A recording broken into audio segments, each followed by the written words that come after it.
Bus പാഞ്ഞോടുന്നു. നമ്മുടെ കാഴ്ചയിൽ അതൊരു യാത്ര മാത്രം. പക്ഷേ അതിനുള്ളിൽ അടഞ്ഞിരിക്കുന്നത് എന്താണെന്ന് അറിയാമോ? ഒരു അമ്മയുടെ ആശ്വാസം, ഒരു കുട്ടിയുടെ കനിഞ്ഞുറക്കം, ഒരു വിദ്യാർത്ഥിയുടെ പരീക്ഷാശ്രമം, ഒരു തൊഴിലാളിയുടെ ക്ഷണിക സമയം. പക്ഷേ ഈ വാഹനത്തിന്റെ കണ്ണുകളിൽ ഒരു വിഷമം പോലുമില്ല. അവൻ മുമ്പിൽ പോകണം, പിന്നിലാകാൻ പാടില്ല.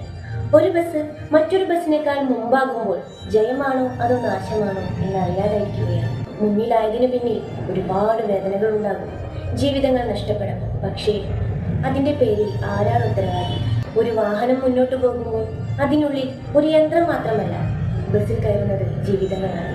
അതിനാൽ മുന്നിലിരിക്കുന്നവൻ ഒരു ഡ്രൈവർ മാത്രമല്ല, അവൻ ഒരു ജീവിത രക്ഷകനാണ്. യാത്രകൾ തുടങ്ങട്ടെ, സമയം പോയാലും സുരക്ഷ കൂടെ ഉണ്ടാകട്ടെ. എല്ലാവരും സുരക്ഷിതമായി അവരുടെ ലക്ഷ്യങ്ങളിലെത്തട്ടെ. അതാണ് ഒരു യാത്രയുടെ ശരിയായ വിജയം. ഡെസ്റ്റിനേഷൻ കാണുക മാത്രമല്ല, ആരെയും നഷ്ടമാകാതെ അവിടെ എത്തിച്ചേരുക എന്നതാണ് മുഖ്യം.